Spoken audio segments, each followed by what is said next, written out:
Bible గ్రంథంలో ఒక స్త్రీకి 10 నాణ్యాలు సంపాదించుకుంది. ఆమె ఒకటి నాణ్యం పోగొట్టుకొని ఎంతగా వెతికిందో మనకందరికీ తెలుసు. ఎంతగా వెతికిందో, ఎక్కడెక్కడ వెతికిందో, ఒక భోజనం మానేసి, నిద్ర మానేసి వెతుకుతానే ఉంది. అంటే పోగొట్టుకున్న ఆ విలువ, పోగొట్టుకున్న ఆ నాణ్యము ఆమెకు తెలుసు. అది ఎంత విలువైందో, ఎంత కష్టపడిందో. ఈరోజు నువ్వు సంపాదించుకున్న సంపాదన కావచ్చు, దేవుని సన్నిధిలో ఏదైనా కావచ్చు, అది పోగొట్టుకున్నప్పుడు ఎంతో బాధ, దుఃఖం, వేదన కలుగుతుంది. కానీ ఏది పోయి ఉండదు అనే మాట ద్వారా ప్రభుని దర్శిస్తావు.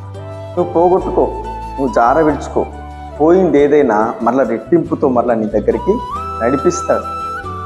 ఆశీర్వాదం సమృద్ధిగా, సమాధానం సమృద్ధిగా, క్షేమం సమృద్ధిగా, నీ ఇంట్లో ఆరోగ్యం, మంచి ఆరోగ్యంతో ప్రభుని నేను పోతున్నాడు.